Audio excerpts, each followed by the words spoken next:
All right, I think we're going to go ahead and get started here. So first off, I want to say thanks for joining today and welcome to our webinar on how VMware VSAN can reduce costs and simplify your VM storage. So my name is Andy Syrewicze here with Altero Software, and I'm joined by Theresa Miller. Hi, Theresa. Hi, how are you? Good, good. How's it going? Great. Hey, thanks for joining us today. Really appreciate it.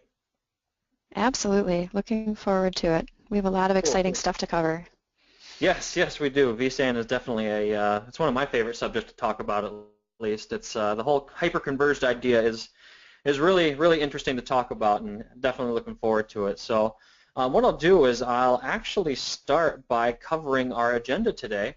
So we're going to first do some introductions of myself and Theresa and Altero, the sponsor, and then what we're going to do is we're really going to set the stage for our talk. Mainly where has storage been and where are we going.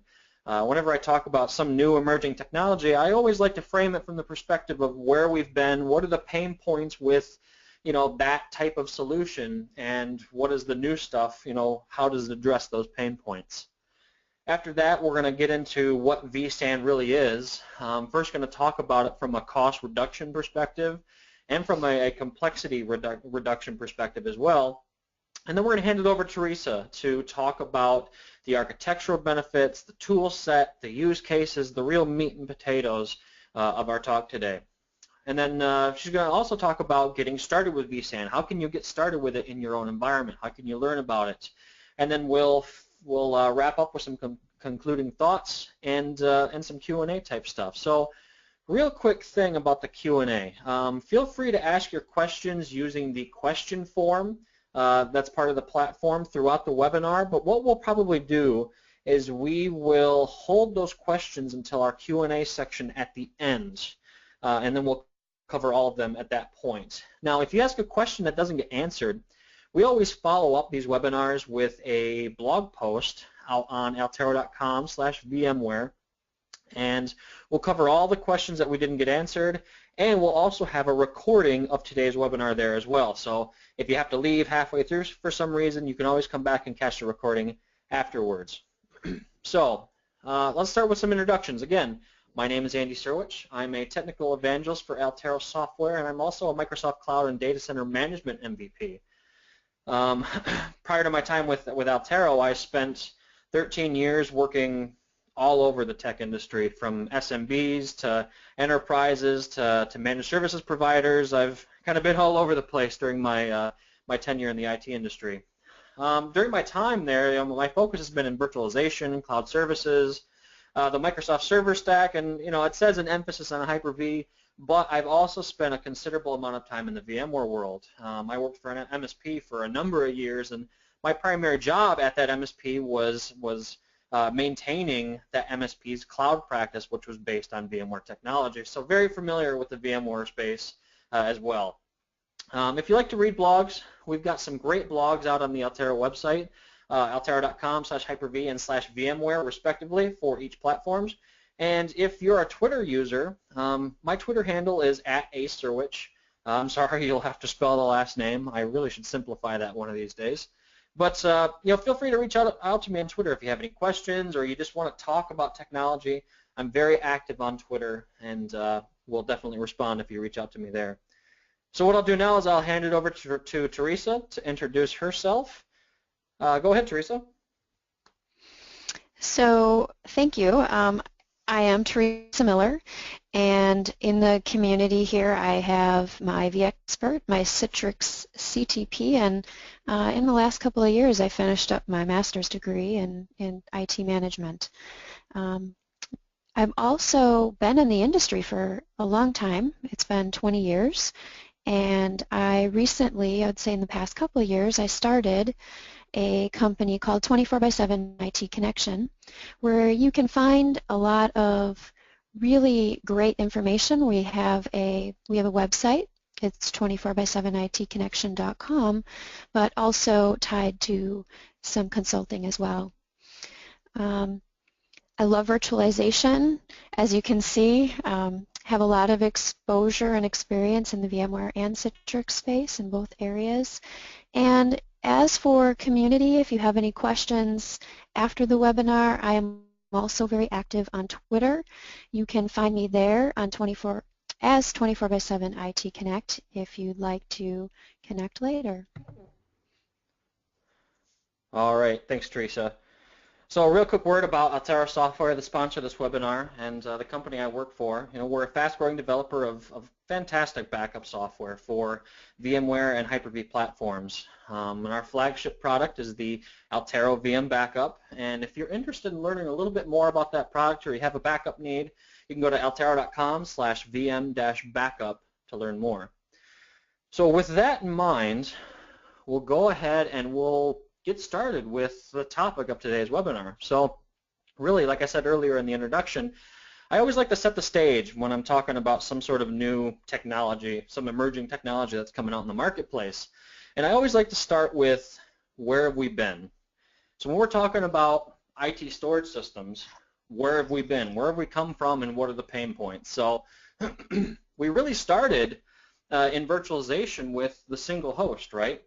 I mean, we've had clusters for a long time, but it all started a long time ago with a single host. So we had a single host, we had local storage within that host, and then we used the physical network connected to that host to basically hand those workloads off to the rest of the network, right? And that works fairly well, but there's a number of different issues with that approach, and not the least of being the host is a single point of failure in that situation, right, as is the storage within that host. And we wanted to do a number of different fancy things once virtualization really started to take off. We wanted to do things like high availability and vMotion and a lot of that fancy stuff. And to do that, the single host model just wasn't going to cut it. So what we needed to do was add a second host to the mix. And at that point, we needed storage that both hosts could see. So we added this centralized storage concept, and that centralized storage, it could be a SAN, it could be a NAS, it could be served up across this fabric here that I've got labeled as I/O traffic. It could be served up as iSCSI across an Ethernet connection. It could be served up via fiber across the fiber connection. There may be switches in the side of that fabric depending on how many nodes are involved, and it could get quite complex. But the point is after we added the centralized storage element, we could do all kinds of cool things like vMotion and ensure high availability of the workloads that are contained on the hosts, and it really solved a lot of problems for us. And then just like the single host model, we've had the ability to serve up those workloads to the physical network and pass cluster traffic and all that fancy vMotion and HA stuff across the physical network, and life was good, right? Well, if you fast forward to today, IT budgets are getting slashed, people are being asked to do more with less, and one of the big problems that's starting to emerge with this model is there's a large cost associated with that storage element and the storage fabric as well. I know during my time working in the field, I remember sitting in meetings with storage vendors and having sticker shock and falling out of my chair on what the cost of some of these storage solutions was going to be, and not to mention the storage fabric as well, because you need to buy switches, you need to buy interconnects, and the cost just adds up for that storage portion of it. So, and there's another thing that I like to talk about when I'm talking about costs associated with storage. There's a hidden cost here that a lot of people and places don't really talk about, and that's the labor cost.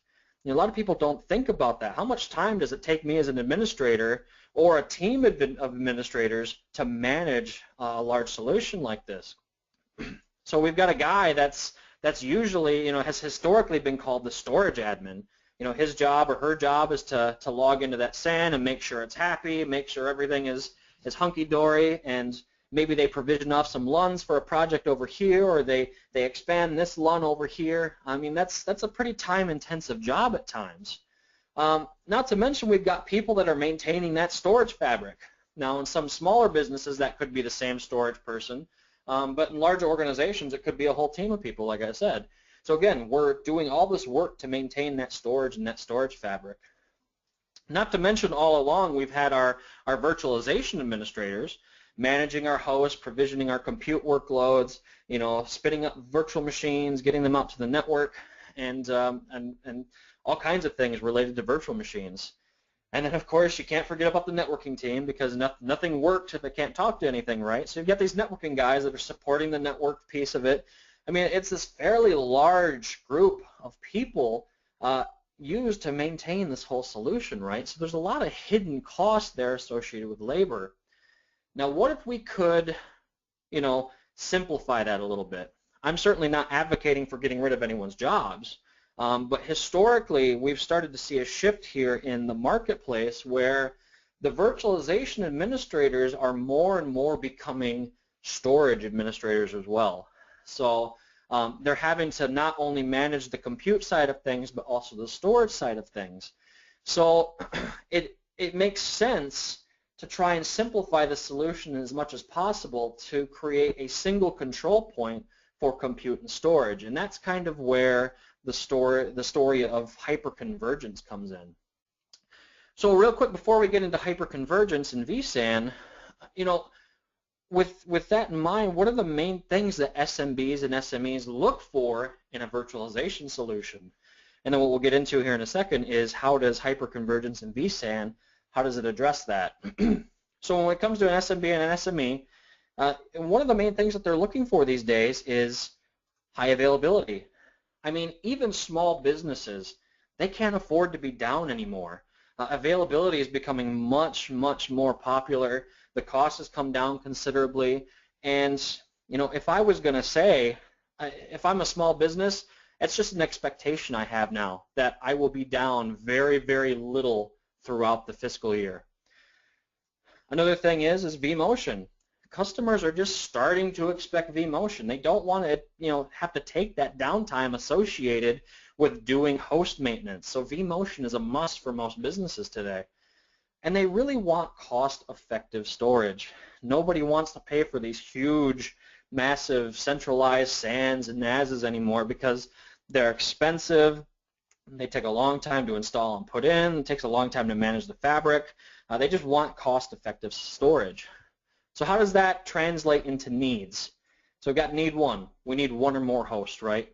To facilitate high availability, we at least have to have two hosts. That's, no shocker there. Storage has to be visible to all nodes. We all know that, right? So we need a solution where the storage is visible to all nodes. And again, storage that won't break the bank. So how does hyperconvergence and vSAN help this? So you're going to see here this diagram looks very, very similar to the one I showed just a few minutes ago with one key difference. There's no major centralized storage aspect in here. You can see that it's been removed. And we've got local disks in each host and I/O traffic going between those nodes.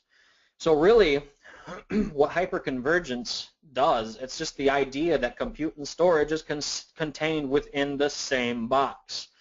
You're utilizing in-chassis disks inside of your servers, and then there's east-west storage traffic between nodes in the cluster to ensure that there's multiple copies of blocks across every node in the cluster to ensure that if you have a node failure or a storage failure in one of the nodes, that you've got that data someplace else and everything's happy.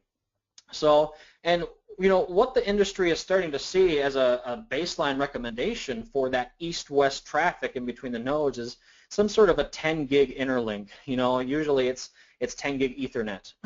And when I'm talking to people about 10 gig Ethernet, they just assume that, whoa, it's going to be way too expensive for my needs. And the fact is the cost is really starting to come down for 10 gig. I've been really surprised at how cheap 10 gig is getting lately. So it's really becoming less and less of a concern. So, and one thing that VMware announced with 6.5 last week is vSAN is now going to allow the ability to do 2-node vSAN clusters. So you could theoretically get by without needing any supporting fabric between those nodes. You could get by without switches. You could just do a direct connect between the nodes and even save on costs if you can get by with 2 nodes, which a lot of SMBs and some of the smaller SMEs can, which will reduce your cost even further. So I keep mentioning cost and complexity. So let's talk about that cost and complexity aspect a little bit more before we dive into more of the technical stuff here shortly. So what is vSAN? You know, I kind of talked about it a little bit already, but mainly I've been talking about hyperconvergence, and vSAN is VMware's answer to that hyperconverged story. That's what they wanted to create when they started talking about hyperconvergence. And when vSAN said, or when VMware said, okay, you know, we need to get into this hyperconvergence market, how do we do it? You know, they didn't really feel like they needed to reinvent the wheel in regards to management, so they baked it right into the vSphere platform. That way administrators and VMware administrators could utilize the same tools to maintain that storage. So it comes back to that whole idea of your vSphere administrators being your storage administrators as well. Now they can use the same tool sets to achieve that. Licensing starts at the VMware standard licensing level, which a lot of SMBs are going to look at the essentials level, and they're going to, you know, they might have some problems having to go up to the standard level, but from a cost perspective, you're still coming out ahead because you're not having to go to a large storage vendor for the storage. You can just use commodity disks inside of your chassis, as I mentioned earlier.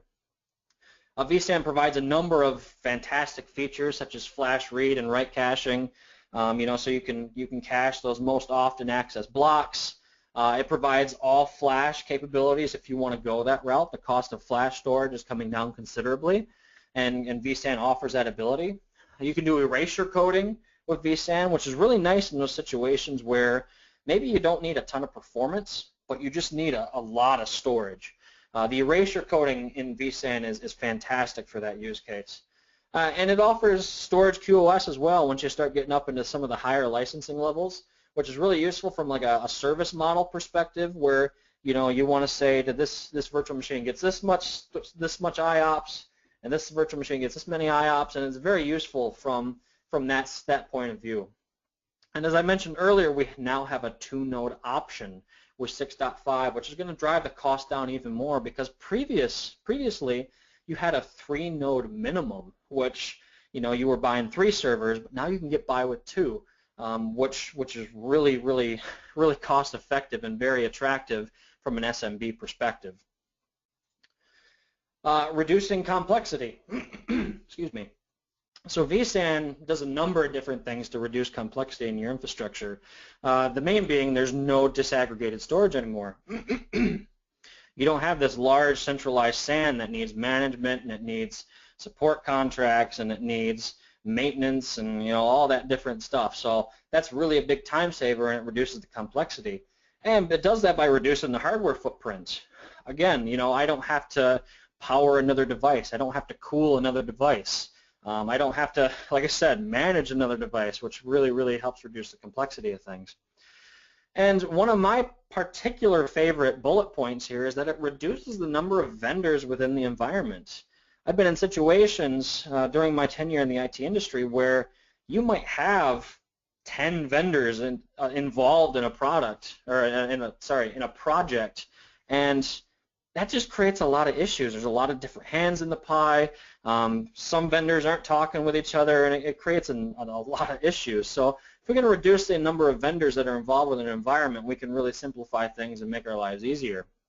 And then if you ever need to expand, additional node installations are very simple.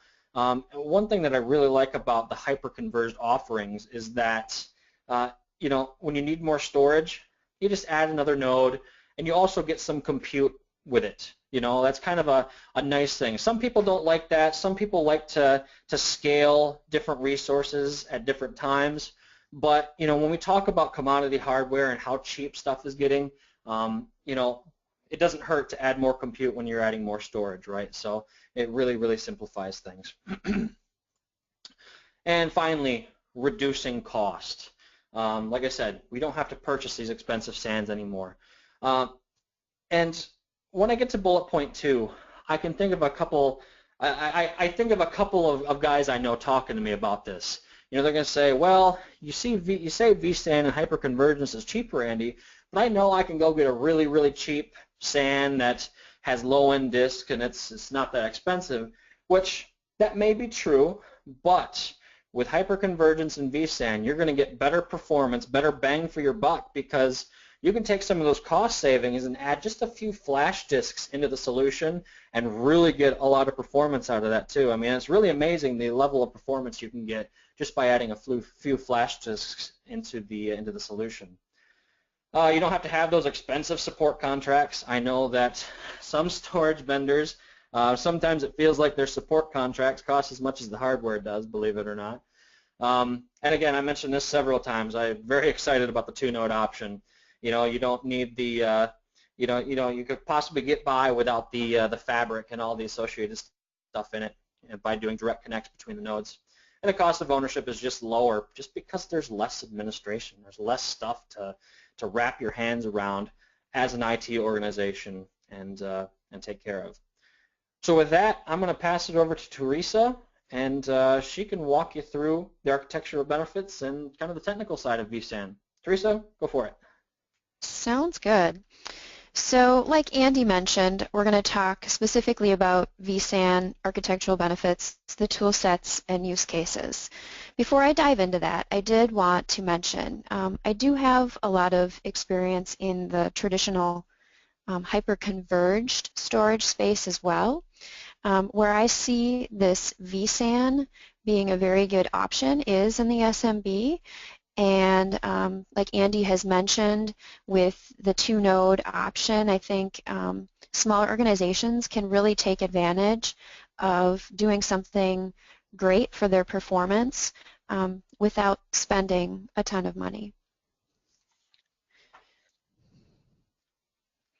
So let's talk about vSAN more specifically.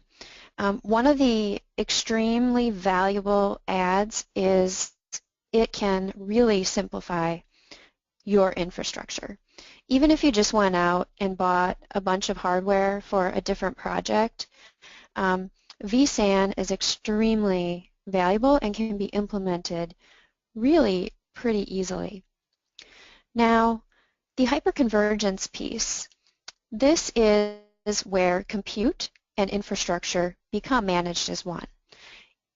And vSAN will do that the same way a company that sells hardware that does hyperconverged infrastructure brings all of that compute and infrastructure together with software.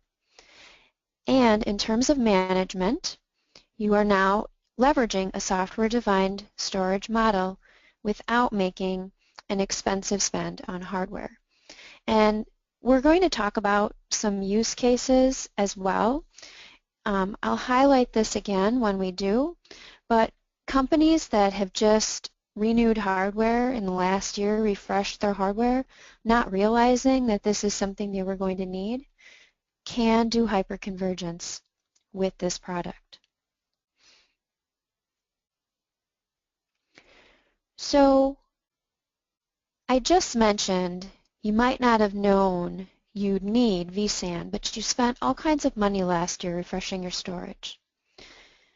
You can take your existing storage, implement vSAN, and it will take performance to that next level. So extremely important. I want to just reiterate that. Again, if you've refreshed your hardware, this may be a really good option for you.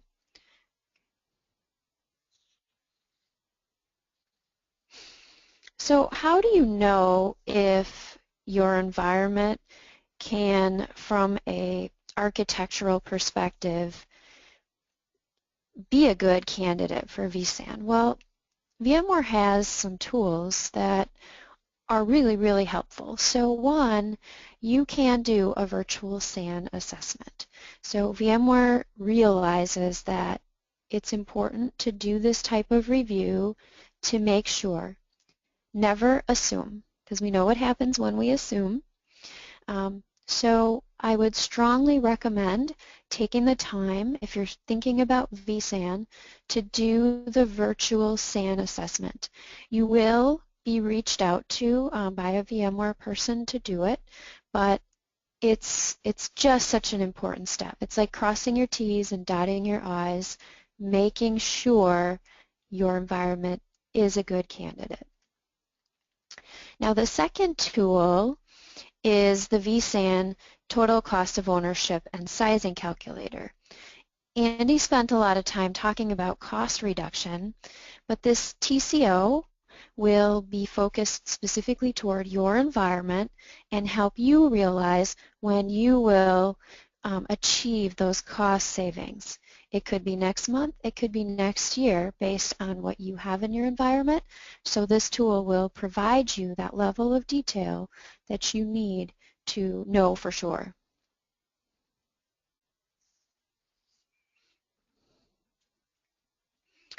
So let's talk about some use cases. So in this example, I have a mid-sized educational institution and collegiate level. So when you're talking about colleges and accessing your, having students access information, especially VDI. VDI has a huge relevance in that space. So in this case, they had just refreshed their hardware in the last year. And I've mentioned this in the last couple slides. You know, they didn't know. They didn't know that they were going to have performance issues with that spend. They didn't know that it wasn't going to quite work out as expected. So, and part of that was their application intensity. In this case, their students leverage AutoCAD, they're using Adobe, and you know they are power users. So with that application intensity, VDI wasn't performing as expected. What VSAN did for their students was gave the university's IT department the ability to leverage their existing servers and storage because they had a limited budget, but now implement VSAN and take that performance to the next level without having to go back and re-justify more spend in terms of hardware. So VDI is a strong use case, but again, you know, when we're dealing with intense applications, extreme value add. You know, Theresa, just thinking about VDI, that seems to be one of the most common use cases that I've ever come across for VSAN. Not saying that it can't be used for regular server stuff, but VDI seems to be one of the most popular, definitely. I imagine when you're talking about a VDI solution like that, Flash often comes into the conversation quite a bit, I would imagine. Absolutely. Even when you're talking about hyper-converged infrastructure from the physical perspective through some of the vendors that sell that, Flash is really a big deal. And some people think it's really expensive or it might provide too much, like they don't need Flash because of their applications. But what I'm finding is that the cost of Flash is coming down enough that it makes sense to strongly consider it and look at it. Whether you need it today or not from a performance perspective, you will. I think historically we have seen the needs of our users and the applications we run constantly are consuming more and more I/O and IOPS. So Flash should not be off the table when you are researching storage. If it's too much today, not from a price perspective, from a performance perspective, you're going to grow into it. Flash has a life expectancy of 5 to 10 years, so a spend on that is going to go a long way. Yeah, definitely. That's a good point. And personally, I think what I've run into is a lot of people, they get hung up on the amount of Flash that they think they need, and they think it's going to be outside of their price range. But from what I've seen, just adding a couple Flash disks makes a massive difference in performance. Yeah. Yeah, you may not need to go all Flash, but I'm starting to talk to organizations that are, because the cost benefit and the life expectancy of Flash makes it completely justifiable. Yep, absolutely. All right, so this use case is SMB focused, and this particular infrastructure is not cloud-based, although we're starting to see a lot of that. This customer was primarily set up with on-site infrastructure, and again, a limited budget, which seems to be one of the issues. You mentioned, Andy, everyone's trying to do less with more. That is so true. And products like VSAN, moving to technologies like cloud, they make that more achievable because of the simplification of the interfaces and even the simplification of the actual install, which I'll actually show you up and coming. In this particular small business, they value their remote workforce. So again, this is another VDI use case. A lot of VDI happening here.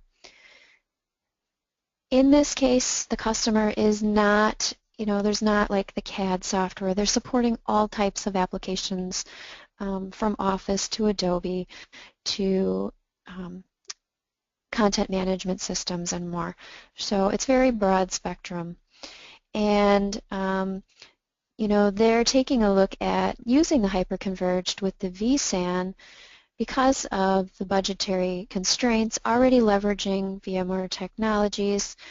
So this really becomes a no-brainer type decision, and in terms of moving forward, definitely going to do that at this point.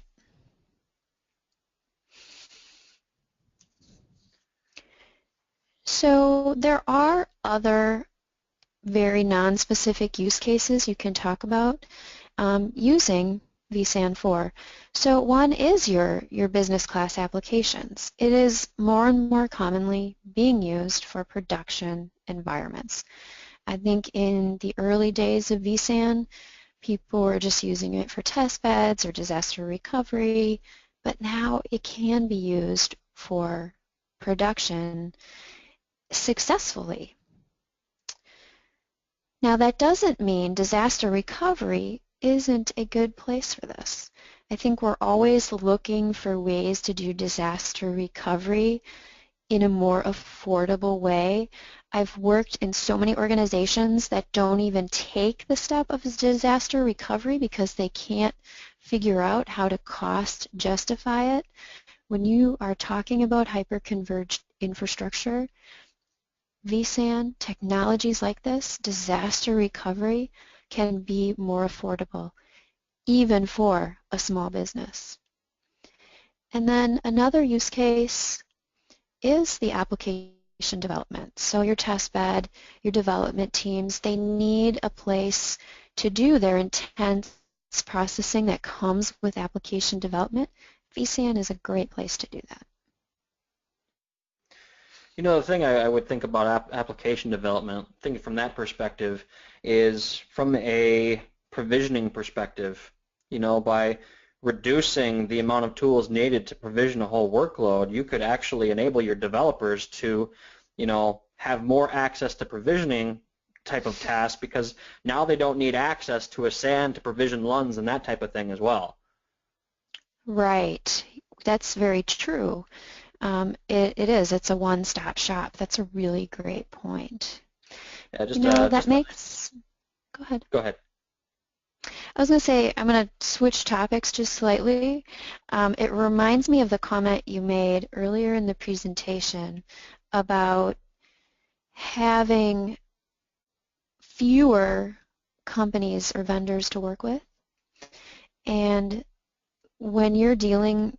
So take the app development out of it, and you, as the admin of the vSAN, if you have 6 or 10 different companies to deal with in terms of the software itself, it becomes this finger-pointing game when you work with support calls, and it can be really challenging unless you can get all vendors on the phone to actually come to a form of resolution. So a little off track, but I wanted to bring that up because it's that, it's almost like that one throat to choke model where it's easier if you have one company to call instead of many. But Well, that's a really valid point because I mean just the task of getting all those vendors on the phone at the same time. I mean you're looking at like half a day to do that in some cases. And even longer. I mean, I've been in that situation where you didn't have the luxury of one vendor, and it was the finger pointing, or they wouldn't get on the call with the vendor for like the other company for like 3 days, and you're in this potentially crisis situation. So one vendor is a huge benefit. Yep, absolutely. So, all right.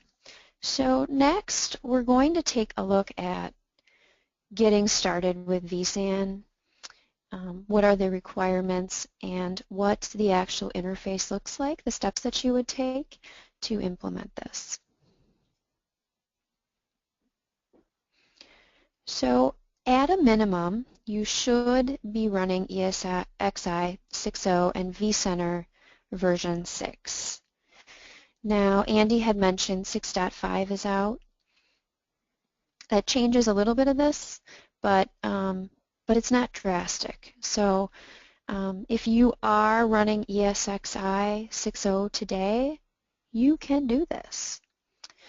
Now, in terms of management, you're going to do all of your work for vSAN setup and configuration right on the vCenter server and through the vCenter server appliance. So again, it's all those tools we're familiar with and have been using. So it's very straightforward if you're a VMware customer. Now, with ESXi 6.0, you do require a minimum of 3 hosts, but Andy mentioned with 6.5 you can now do 2, which is a great benefit. You're going to need to make sure that you have disk and local storage caching configured, but I would expect, again, this would be a common setup for your VMware environment.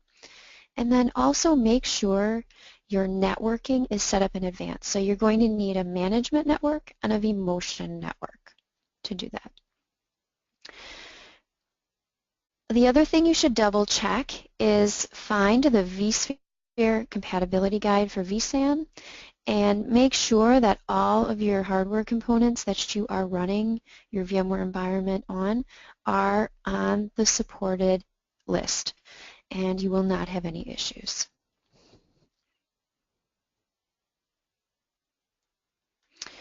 All right, so here's how you get started. So right in your VMware console, you'll notice at step 1 on the left, we have selected our host with the servers we're going to do this with. Toward step 2, you click on Manage. Step 3 is to click on Settings. And then step 4, under Virtual SAN, you're going to click General. And then toward the middle of the screen, you can see that in this case, the Virtual SAN is turned off. But when I do step 5 to configure, I'm now going to be starting the process of enabling vSAN. So it brings up a wizard, and in this screen, there really is not much you need to do out of box. Disk cleaning, you can leave at manual. We're not going to cover deduplication and compression, but it is something that you can take a look at as a TCO benefit for your environment at should you be doing vSAN in your organization. And then in terms of fault domains and structure clusters, we're not going to configure anything related to this, but if it's of interest to you, definitely research that. We would then click Next, and step 2 in the wizard, this is why the networking needs to be configured in advance. You have all your networking validation selections come up, and it will tell you if everything is okay. So we can see everything is green and golden. So we would just click Next.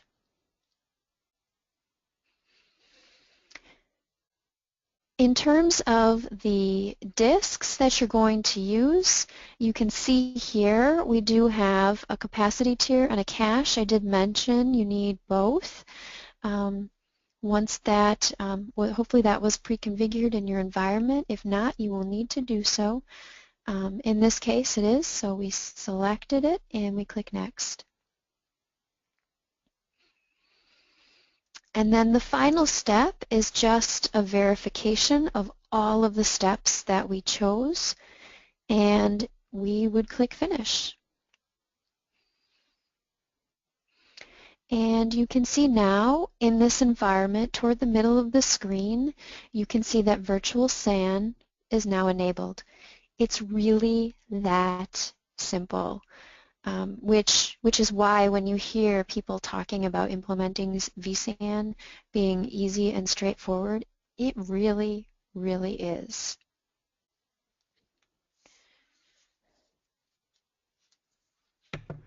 So I think that pretty much wraps it up for what we had there. That was ridiculously simple. It's always amazing to me when you actually start stepping through the wizard how easy it really is. I know.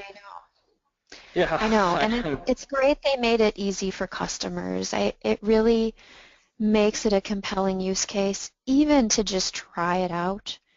The other thing I could add to that, the simplicity, VMware does have a lab environment that customers can use out on their website, and try this out too if you don't want to put it in your production environment without having worked through it yourself.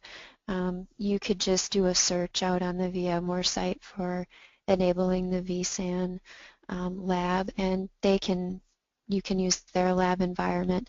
Alternatively, if you have a test environment, I say go for it, and again, you'll see how simple this is. Those online labs are really slick, actually. If you guys haven't checked them out, I highly encourage you to go take a look. I mean, they're great for learning new features that, like Theresa said, you may be scared to implement in your own environment, just even from a testing perspective. Absolutely. Yeah. So what I'll do now is just a real quick talk about Altero VM Backup. Again, I mentioned earlier this was our flagship product. It's a virtual backup trusted by 30,000 SMBs. We really focus on 3 key points with our product. It's got to be easy to use and deploy. It's got to be highly capable and provide all the things that people expect to be inside of a backup application. And we provide outstanding support. I'm very, very proud of our support team. We provide fantastic support. Last I checked, we have about a 50-second response time to calls. And when you call, you get a product expert. You don't have to go through the whole have you tried turning it off and turning it back on again type of tiered support process. So you get somebody that's going to own your issue from A to B. So we really pride ourselves on outstanding support. Again, if you're interested in a little bit more information, you can go to altero.com/vmbackup. You can just go straight to the download at altero.com/download, and you can actually try a fully featured 30-day trial. Additionally, we have a partner program. So if you're an IT reseller or an MSP, we've got a partner program that you can sign up for. It's free to sign up. We have free partner training and certification. There's no commitment, and we have some nice discounts associated with this. For more information on that, go to altero.com/partners or just send an email to sales@altero.com. So at this point, we'll come to the Q&A section of the webinar. If you have any questions, burning questions that you didn't feel were answered with the material we covered, there is a questions form inside of the GoToMeeting interface that you can feel free to use to submit questions. So, one question that always comes to mind when I start talking about vSAN is how do I learn more? And like you mentioned, Theresa, using the online lab is a good place to go. But if somebody just wants like a a general overview of what vSAN is and what all the prerequisite configurations that need to be done are, what would you suggest is a good location to get that information? Yeah, so in terms of information, well, I'm going to go back to what I mentioned. If you're interested in vSAN, make sure you do that virtual SAN assessment with VMware. That's number one. But number two, in addition to the labs, I really feel that there's some great community content out there that you can leverage. So, for example, I'm going to mention like Duncan Epping. He has a really great website that has a lot of really great information out there. But it's not just Duncan. There are so many community blogs that you can find just by going out to the web and searching. So definitely do your own research, get your hands in it, leverage VMware, and if you have a test environment, you can leverage that as well. Yeah, sounds good. Definitely. I find myself on Duncan Epping's blog like at least once a week, it seems, these days. That guy has a fantastic blog, absolutely. Another good one that I've run across is I think it's punchingclouds.net, punchingclouds.com. Yeah, Rawlingson. Yeah, Rawlingson Rivera's blog. He's got some great stuff. Yep. Both great resources for that type of information. And we've even got some VMware content out on our blog as well, altero.com/VMware, for those that are interested as well. So, got a couple other questions here. So, let's see. Looking through the list here.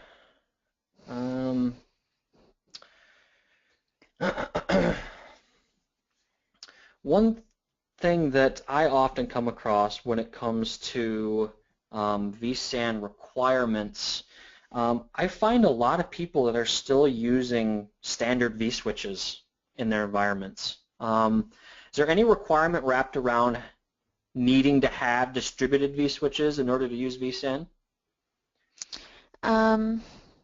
Well, so like distributed switching, typically that's related to clustering.